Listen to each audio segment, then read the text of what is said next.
proof of other life. But the truth isn't out there, it's in here. Since World War II, the British government has been watching us, watching the skies. Buried in the vaults of the Ministry of Defence are thousands of reports on UFO sightings, some left unexplained. But now, after decades of secrecy, the files are being released. And for the first time, the truth about Britain's UFOs is revealed. A near mid-air collision. I can't speculate on what it was, I really can't. I mean, I don't know to this day what it was. A World War II bomber's close encounter. I don't talk about it too much to people, only close friends. An unidentified object caught on radar. And new evidence on one of the most celebrated UFO cases, the Welsh Roswell. If it could be shown that any UFOs were extraterrestrial in origin, people's entire belief system would fundamentally change. Strange, unexplained stories that leave many wondering if there really is life out there.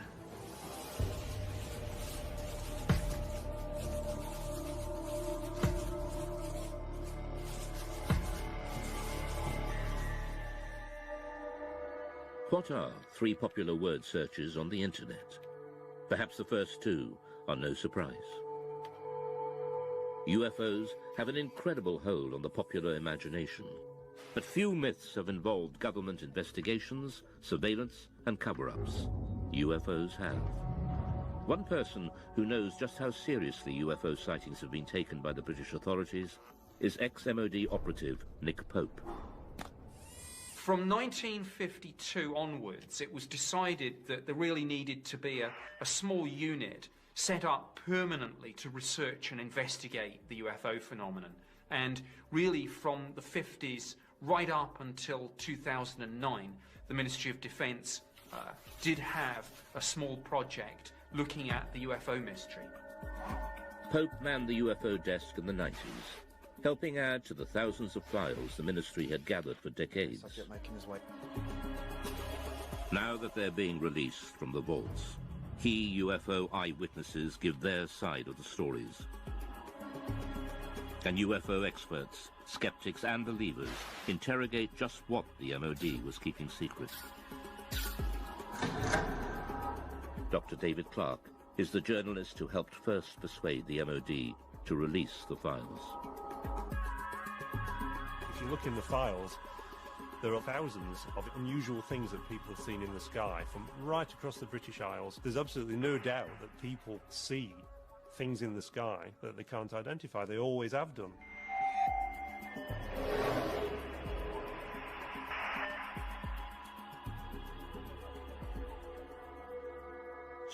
January 1995.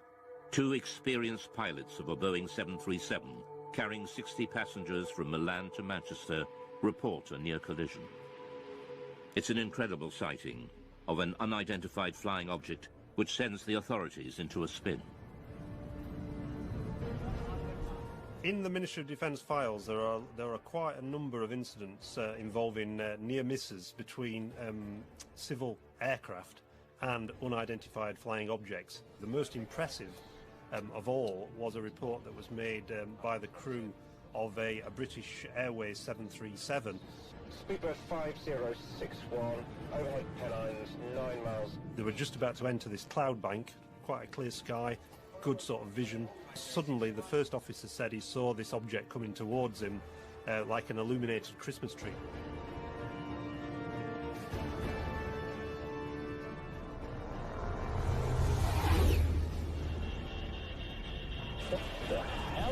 It was so low in its approach and so close that he automatically ducked, thinking there was going to be a collision. And this thing just zoomed past, and immediately he turned to the captain and said, "Did you see that?" The captain said, "Yeah, I saw it as well." Immediately the pilots radioed into Manchester Control Tower. There's a lot of concern amongst air crews about what damage could be done to their reputation if they became known as, the crew that see flying saucers. So it was interesting in this case that despite that, these two air crew decided that when they landed they were going to file an official air miss report. So that would then trigger a full detailed investigation by the Civil Aviation Authority, which is exactly what happened. For the first time, the MOD files show how this extraordinary incident sparked a full-scale investigation conducted by aircraft near-miss investigator Anthony Booth. Well, it was unusual for a start because it was the only one in my memory in 7 years of working in that particular department that I'd actually dealt with something like this. We could talk to the pilots, both the pilots. We would go through looking at radar recordings, RT transcript recordings of the voices of the pilots, recordings of what Manchester Air Traffic Control had to say. We just looked at anything that might shed some light on what this object might have been. The pilots now refuse to talk publicly about the near crash, but the MOD files recall what they told Anthony Booth at the time. My attention was initially focused on the glare shield in front of me, but I was diverted by something in my peripheral vision. The object had a number of small white lights, rather like a Christmas tree. The high speed of the object, although unable to estimate its distance, it was very close. There's a transcript of the conversation between the captain of the 737 and ground control. This is Speedbird 5061. We could get something go down the right-hand side, just above us, very fast. And Manchester immediately come back and say, well, there's nothing seen on radar. Was it an aircraft? Well, it had lights. It went down the starboard side very quickly. Manchester say, and just above you? Just slightly above us, yes. Manchester then advised them to keep an eye out for anything, but they can't see anything at all. It must have been very fast. So it got down very quickly after it passed you, I think. Okay, well, there you go. The Manchester control tower could not find any radar signal. To radar expert Doug Robb, this is extraordinary. It says the likelihood of such activity escaping detection is remote, as the area is well served by several radars, and any movement at the levels in question would almost certainly have generated a radar response. Nothing was seen.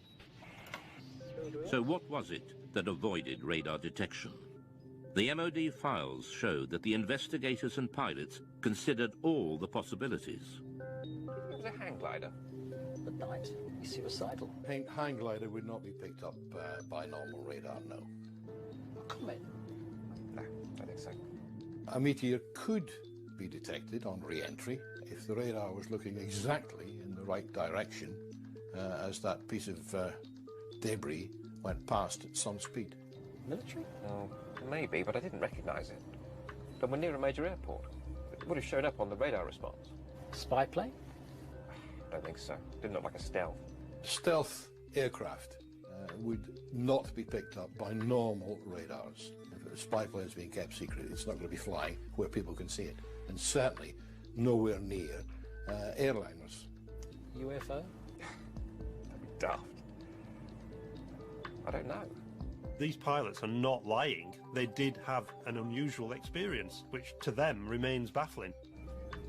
The files show the investigation seriously analysed the possibility of military activity, but they found no evidence from any official source.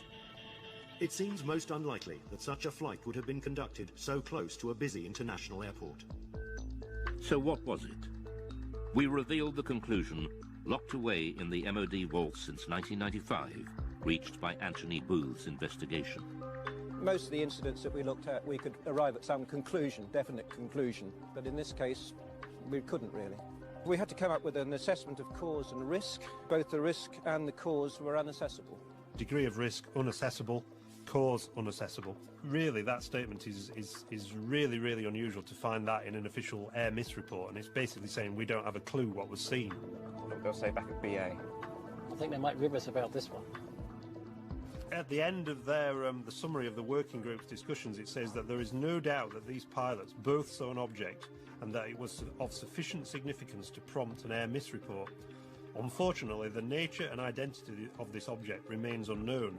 To speculate about extraterrestrial activity, fascinating though it may be, is not within the group's remit and must be left to those whose interest lies in this field. To some ufologists like Nick Pope, the absence of any real conclusion leaves serious and unanswered questions. Now, to me, this was quite extraordinary. UFO does not mean alien spacecraft, but clearly, in some people's minds, whether it was the pilot and the first officer, or whether it was the investigators at the Civil Aviation Authority or the Ministry of Defence, clearly somebody was thinking, well, maybe, just maybe, this is something extraterrestrial. I can't speculate on what it was. I really can't. I mean, I don't know to this day what it was. All I know is that we can't assume we know everything in this day and age. There may be things that we don't know about. The Manchester near-miss investigation shows just how seriously unexplained sightings were taken by the MOD. But the UFO desk had been receiving reports from pilots for decades. The files reveal sightings during World War II, and in some cases these were considered so grave they were referred right to the top of government. The newly released UFO files confirm what many experts suspected. The British government was investigating unexplained sightings as far back as World War II. I don't talk about it too much to people, only close friends who experienced perhaps flying during the war.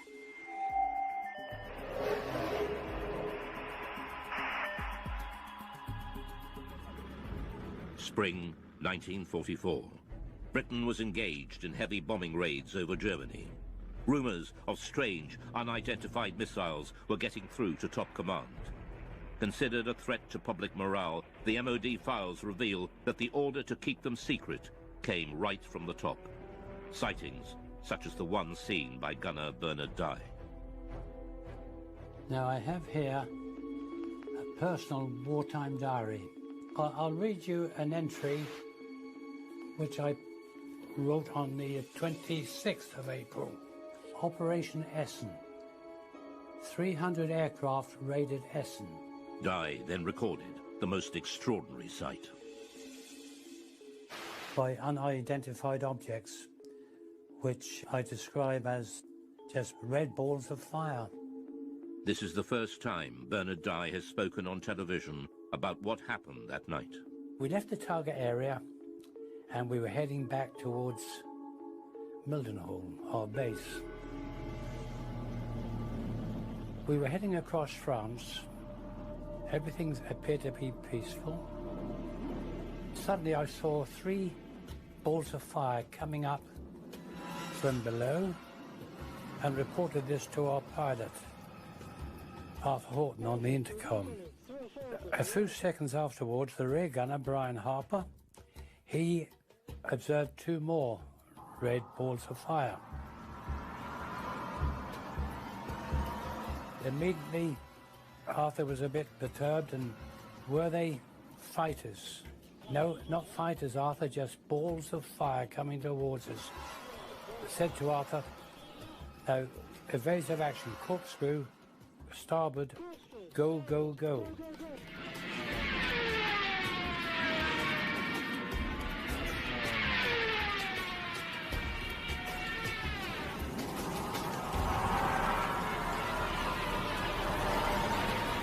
We travelled over 300 miles per hour. The aircraft was shaking like a leaf, and still they were following. The pilot was getting worried about burning the engines up. Engineer, Dave, what about the engines? Never mind the engines, skipper. Keep going, or something to that effect.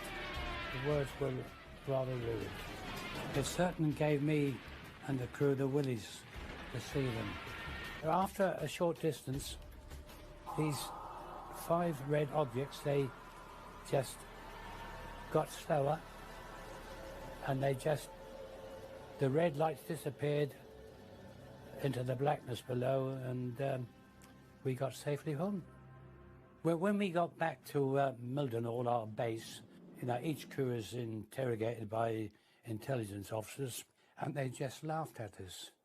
And this upset the pilot, and, he said, you wouldn't bloody well have been laughing if you'd have been sitting with us in the aircraft. What did gunner Bernard Dye think they were?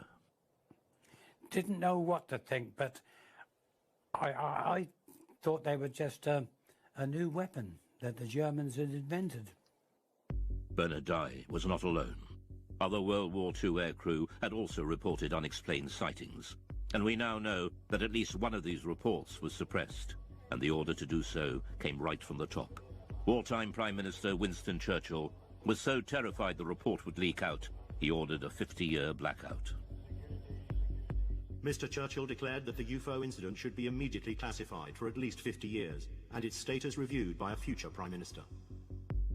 Churchill's order referred specifically to a late World War II sighting made by a British aircrew returning from a reconnaissance mission over Germany. The files record, "My grandfather was present during a debate about an unexpected incident experienced by an RAF bomber crew. The MOD files show that the story originates from the grandson of Churchill's bodyguard, who had been present at an urgent meeting between the Prime Minister and the US commander of the Allied forces, General Eisenhower, who discussed the incident together. He was writing in to see if the ministry could confirm this story, that this guy who was the bodyguard was present at a discussion between Winston Churchill and Eisenhower about a mysterious incident when the crew of a Royal Air Force reconnaissance aircraft that had seen this metallic object that had appeared by the side of their aircraft, and it followed the aircraft, and it behaved in a way that was completely unexplainable in terms of it being, you know, a German aircraft or any other sort of Nazi flying machine that they were aware of. A leading aircraft expert was also at the meeting. He dismissed any possibility that it could be a missile, since a missile could not suddenly match its speed with a slower aircraft and then accelerate again. Churchill was determined this would go no further. Another person at the meeting raised the possibility of an unidentified flying object, at which point Mr. Churchill declared that the incident should be immediately classified. But the file goes further. One extraordinary line explains just how fearful Churchill was of public reaction to this UFO sighting, if it ever got out. This event should be immediately classified, since it would create mass panic amongst the general population and destroy one's belief in the church. But the files also reveal that this wasn't the first time Churchill had got embroiled in UFO sightings. In October 1912, there was sightings of mysterious lights in the sky over the dockyards at Sheerness in Essex. And Winston Churchill was the First Lord of the Admiralty, and he had to look into this, and Churchill had to admit in Parliament that he couldn't explain what had been seen. The files show that even after the war, Churchill took a personal interest in unexplained sightings. In the aftermath of the sightings in Washington, D.C. in 1952, that made all the news headlines, Winston Churchill again became interested and sent the memo to the Secretary of State for Air. What does all this stuff about flying saucers amount to? What can it mean? What is the truth? Let me have a report at your convenience. Until now, Gunner Bernard Dye never knew there were other World War II sightings that Churchill wanted kept secret at such a critical time in the war. We showed him the newly released MOD file on Churchill. But after reading this report, it sounds, you know, really identical to what we witnessed and saw that night. I haven't heard of this before, but it doesn't surprise me that he was told about it, because things happened during the war years, and there were other objects obviously appeared. It's interesting that during the 1940s there were a very large number of sightings reported by aircrew, and there are various Royal Air Force files at the National Archives that detail some of these reports, rocket phenomena they were described as, but they were never able to explain them. And at the end of the war, when they debriefed some of the Luftwaffe pilots, they said that they'd seen very similar things themselves, and they thought they were Allied secret weapons. So is there an explanation as to what the aircrew saw? Dave Clark has his own theory. They just thought that it was a combination of misperception on part of the aircrew. They were expecting enemy action because they were so charged up on adrenaline. UFO or not, the files show that the World War II leaders were desperate to keep such sightings away from the public. The next file reveals how, even decades later, the government was still panicking about UFOs.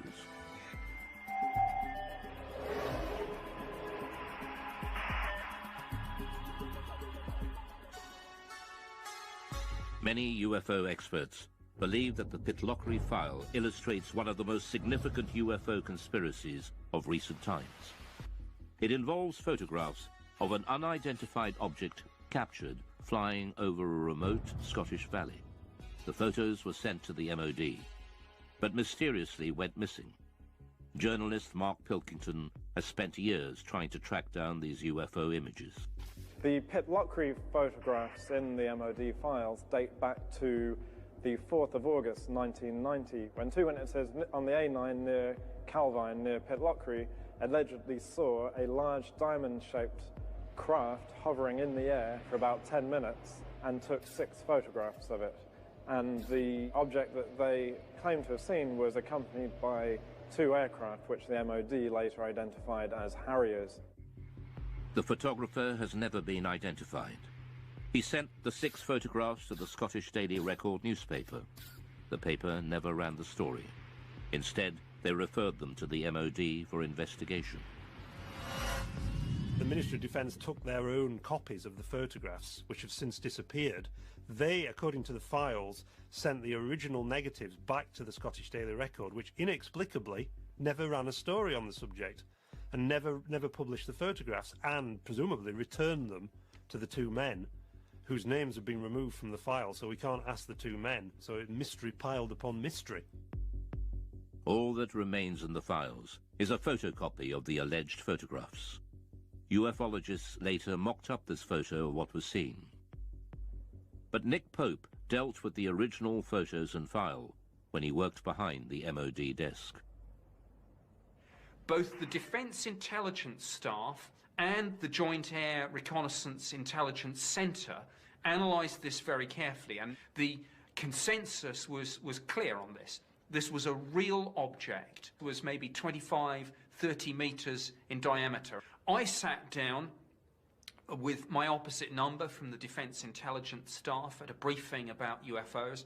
We discussed this photograph extensively. This was something that was of defence interest, because clearly it could do something that we couldn't, and we wanted that technology.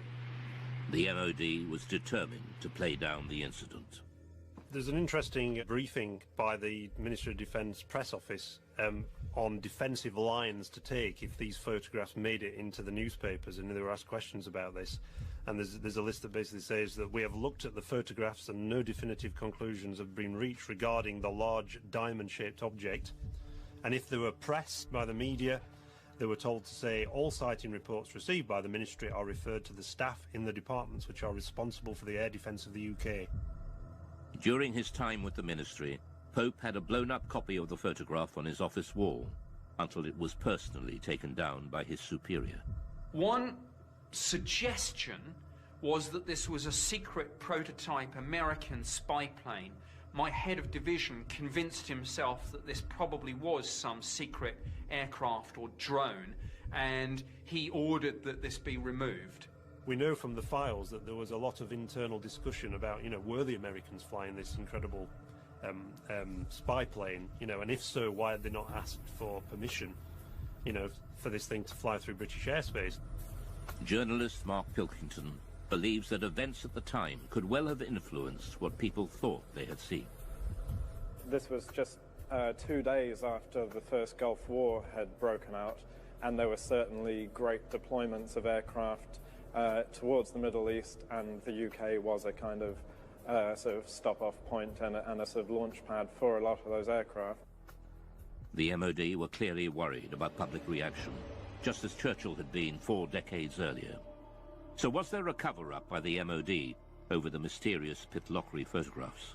There's a possibility that the Ministry of Defence destroyed these images, possibly because they thought that they were some American spy plane that they'd rather we didn't know about, or maybe if this thing genuinely remained unexplained, because we simply didn't want the embarrassment of saying that there might be things in our airspace with speeds and manoeuvres that exceed everything that we've got, and yet which remain unexplained. However, all we're basing this on, we should make clear, is a very grainy, fuzzy black and white image that, for all I know, could have been drawn by a child with crayons. Mark Pilkington is still looking for the real Pitlochry photographs, to find out just what did put Britain's defences to the test. But 6 years later, on Britain's east coast, another UFO sighting sparks off a full-scale military investigation and a direct challenge to the Secretary of State for Defence. In 1996, the Ministry of Defence was drawn into a serious breach of UK defences by a UFO over East Anglia. MOD files reveal it not only involved the police, Coast Guard and RAF, but a call to the Defence Secretary to scramble jet fighters. I'm very concerned about an incident that occurred off the East Anglian coast recently involving a visual unidentified flying craft sighting that was correlated by various different military radar systems. Why weren't our jets scrambled? It was one of the biggest UFO scares ever. And it all started one quiet October night on the East Coast.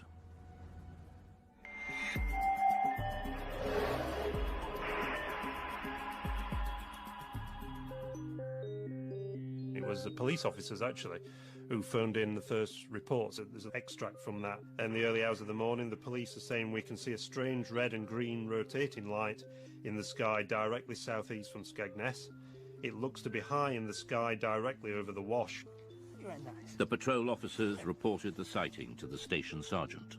I immediately phoned it through to the Skegness control room, who relayed it onto Great Yarmouth Coast Guard Maritime Rescue, suspecting it might be an incident over the sea.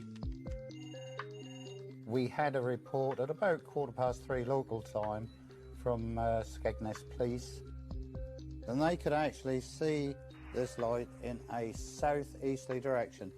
We were uncertain of what it was at the time, and we immediately made a report to the local air defence radars to see if they could see anything.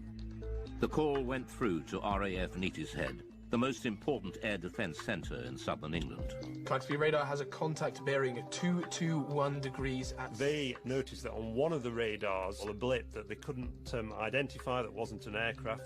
Could the mysterious radar blip and the strange lights seen by the police be the same thing? Panic calls from the public started to come in.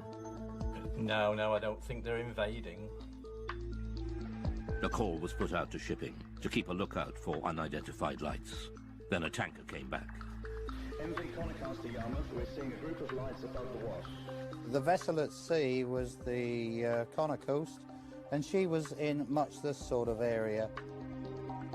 At 3:50 a.m., Patrol Officer P.C. Leyland rushed onto the police station roof to video the strange lights and managed to capture 5 minutes of footage now showing a single stationary white light. News of the sighting spread quickly through the UFO grapevine. The transcript of the conversation between the Coast Guard and the police and the trawler crew was leaked to the local news, and it suddenly became this huge UFO incident that got to the attention of the local MP. The sighting gathered such momentum, even local Labour MP Martin Redmond got embroiled and started asking difficult questions. Martin Redmond said, look, you've got police officers seeing UFOs, you've got Royal Air Force officers tracking them on radar, and yet you don't even get the aircraft in the air to take a look at this thing. Here's a copy of the letter that Martin Redmond MP sent to the Right Honourable Michael Portillo, Secretary of State for Defence, and he says, I am very concerned about an incident that occurred off the East Anglian coast recently involving a visual unidentified flying craft sighting which was correlated by various different military radar systems. While I'm interested in finding out what was seen, my primary concern stems from the absolute shambles that such an event seemed to cause. So he's really sort of having a go at the Ministry of Defence and saying, you know, why didn't you react to this? What are the RAF doing? So this really stung the RAF. The files reveal a picture of chaos. The letter sparked off an MOD investigation to explain the RAF's resistance. Doug Robb was operations manager on the night We showed him the MOD findings. He wasn't surprised by the conclusions. This diagram is the radar plots over Boston on that night. And in summary, it shows that Claxby picked up the object, but it didn't move, and it was on land. And after investigation, it was decided that it was the church tower, the Boston Stump, as it's known. The files were certain this was the culprit. The church is known in aviation circles as the Boston Stump and appears occasionally on some radars in certain radar propagation conditions. They said that this was a completely separate phenomenon to the bright stationary lights that had been seen by the police from Boston and Skegness and by the tanker crew. The report concluded there was no justification to order the scramble of RAF fighters, much to the chagrin of the local MP, Martin Redmond. You'd scramble for a high-speed incoming aircraft 200 miles away, but you're not going to scramble aircraft for a fixed object on land. I mean, what's the threat? If what the radar picked up was indeed a church, what then were the mysterious lights seen by the police and the tanker crew? The MOD scrutinized the police video footage. It suggests a distant celestial source. The MOD sent the footage onto the Royal Greenwich Observatory for analysis. Their report has been kept buried since 1996 in the MOD files. UFO and astronomy expert Ian Ridpath was shown their conclusions and the police video.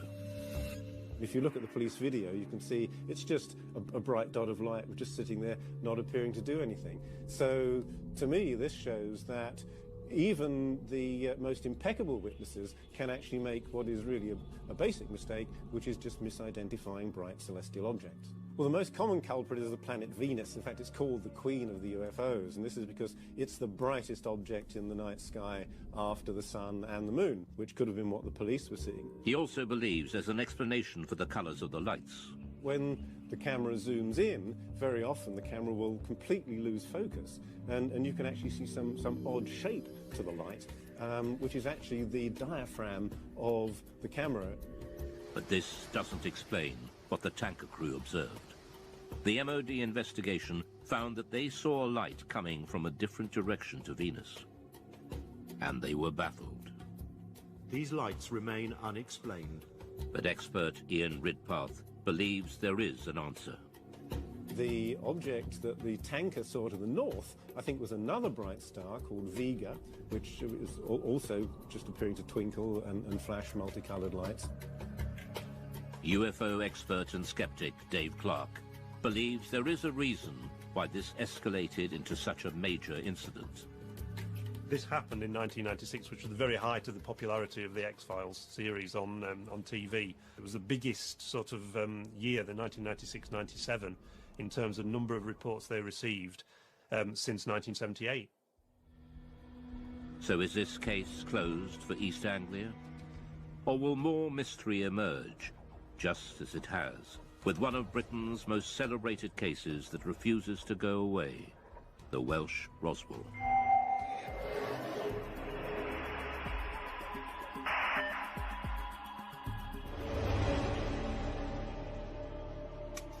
In 1974, in North Wales, thousands of people experienced a violent earth tremor and lights were seen falling from the sky. Some ufologists believe a UFO crashed, and there's been a cover-up ever since of the Welsh Roswell. Oh, a heck of a bang, yeah. Oh, yes, it's like a tremor it was in the house, shook the houses. We are in new houses. And it seemed to come right on top of their head until the house was coming down. There were lights coming from the top of the mountain, just up over there. 24th of January 1974 at 21:50 GMT. 5 bodies spectacularly incandescent were observed traversing the sky. New information has been revealed that opens the mystery further. Named as one of the main witnesses in the Berwyn incident is Hugh Lloyd, then a 14-year-old farmer's son. Just after 8:30 p.m., Hugh's family felt the massive earth tremor. It was a frightening experience. Almost 40 years on, Hugh still remembers that day as if it were yesterday. It was like this thud, and straight away the whole place started shaking very violently. The light flickered and the lights in the picture on television, snow on the screen. But we were all frightened. We didn't have a clue what it was. And Enoch said it must be an explosion. And then the phone started ringing. Hello? Like neighbours, phoning to ask, did you feel that? And then roughly about 20 minutes, there was a knock on the door. And there was a police officer there. And he said, we've had reports there's a plane crash that come down on the Berwyn, and we'd like to commandeer your Land Rover to go up there. Me being 14, I said, well, Enoch, you better drive it.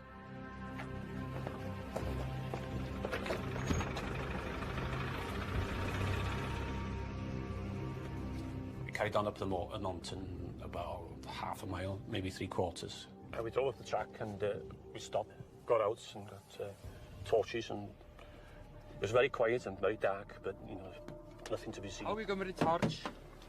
One of them said, there's nothing here, it's too quiet, can't see anything, we might as well go down. So we turned back to the vehicles, and as we were approaching the vehicles we saw this very bright white light up the valley, just behind those trees there, up to the left in the valley between those two mountains. A very bright white light, coming up from the ground, pointing upwards. But it was, very, very bright. I knew it was coming from the ground, but we couldn't actually see the source of the light because it was, in the valley itself, being hidden. The light didn't look like a plane crash. It was too white for a fire. It didn't last for very long, 20 seconds at the most. They searched the mountainside, but there was no sign of a crash. So what was the light? Ufologist Andy Roberts has researched the Berwyn UFO for years. Although a skeptic, he admits there is a central mystery to the incident involving another key witness.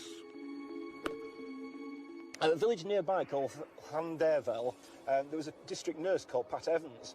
She felt the explosion there, and because she was a nurse and had all the medical equipment, thought if a plane's crashed, I could get up there and give much-needed help until the emergency services arrived. Pat Evans was with her 2 teenage daughters, 4 miles from Hugh Lloyd when the earth tremor hit.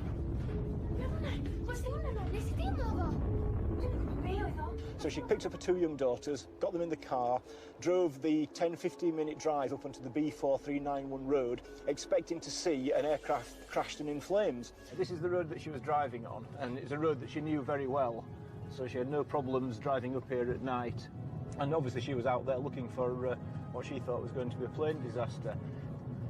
And just as she came out from the other side of this copse of trees, she was absolutely astonished to see far across the hills to the left a huge ball of red, white, orange, pulsating light.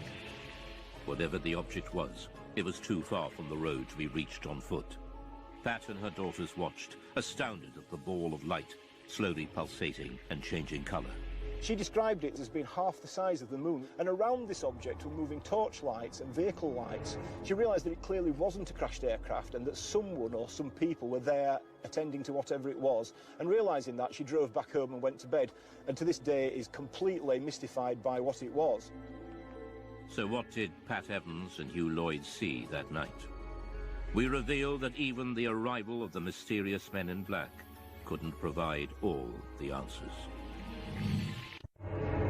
The unidentified sightings by Pat Evans and Hugh Lloyd in Berwyn, Wales in 1974 have gone down in UFO folklore. The recently released MOD files have added even more mystery.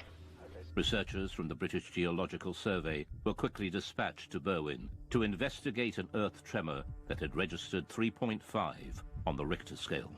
Immediately after the earthquake, we were getting a lot of reports, some of them rather complex ones about lights in the sky, lights on the hill. So I brought a small team of people down to ask the local people around here what they'd seen, what they'd heard, what they'd felt. The British Geological Survey team have become known in Berwyn legend as the Men in Black, as they were dressed in dark suits, official-looking, and were going door to door. Some people seem to think the whole event was rather suspicious and that we simple scientists from the Geological Survey had something to do with suspicious events around here. Files containing Chris's notes recall his interview with nurse Pat Evans, who saw the unidentified light. I have here the notes that I made when I talked to Pat Evans. She felt the shaking, but also she was very concerned about lights that she saw in the sky. She thought there was a big red light, like a glowing red fire. This is a copy of one of the maps that we, with our team, used when we were going around the area talking to people, and we were able, therefore, to put on the map exactly where we got that interview from, and therefore exactly what that person saw, heard and felt. This British Geological Survey map, buried in the vaults, is a revelation. It shows the anomalous lights seen by Pat Evans and Hugh Lloyd both appeared in the same small area of hillside at the same time. UFologist Andy Roberts returns to the same spot on the mountainside where Pat and her daughter saw the UFO, and where Pat Evans told her story to Andy Roberts in 1998. When I brought Pat Evans up onto this mountain road in 1998 and she told me her story then, I photographed her, and the photograph that I took showed her pointing to where she saw what she saw in 1974, and judging by this photograph she was pointing over there, and which we know is where the police and farmers were searching that night. Pat Evans was on the Llangannock to Welshpool Road, which is just beyond the forestry there. So if she was there, she probably saw the same lights as we saw. You know, because it's dead in line. I'm nearly positive that's the same lights as she saw. The recent files show the MOD's explanation for the sudden explosion and mysterious lights. Subsequent search of the hillsides in question revealed no sign of impact, however. The Meteorological Office consider that these sightings could have been occasioned by a bolide, that is to say a meteor which enters the Earth's atmosphere and burns up before reaching the ground. A private investigation done on behalf of the British Astronomical Society concluded, however, that the meteor may in fact have disintegrated over Manchester, and that its appearance was preceded at 8:30 p.m. by an earth tremor in the Berwyn Mountains with which it has no connection. So they were saying again, these are two things that happened coincidentally on the same night. You've got a meteor burning up in the atmosphere, and also you've got an earth tremor. So is this incredible coincidence, two separate natural phenomena, a meteor shower and an earthquake happening simultaneously, in itself a complete answer to the mystery? Many UFO believers think not. They believe the files failed to answer the big question, what was the source of light Pat Evans and Hugh Lloyd saw on the ground? So what Pat saw is an absolute mystery. I don't think it's a UFO for a minute, although it is an unidentified something. It appeared to be on the ground. If anything, it's an unidentified grounded object. But it's a mystery. So in and amongst all the hype about aliens and extraterrestrial crashing, in amongst the truth and the fact about an earthquake and bowline meteors, what we have is a mysterious sighting of a stationary, large, glowing object on the ground for at least 10 minutes. So is this case closed for Berwyn? There are still many unanswered questions. The Berwyn Mountain incident is, I think in many people's minds, it's not case closed. Some people believe that the release of these files is itself disinformation, and that the Ministry of Defence is still covering up some great secret truth about UFOs. The MOD has agreed to release all the UFO files over time. But will all the secrets be revealed? It seems that the public is not ready to give up believing just yet. For some people, UFOs are with us for a long time to come. Well, until the real ones show up. Some people suggest that this drip feeding of information to the public about UFOs is getting people ready for the day when it is announced that actually these things are real. Things are real. Things are real. Things are real.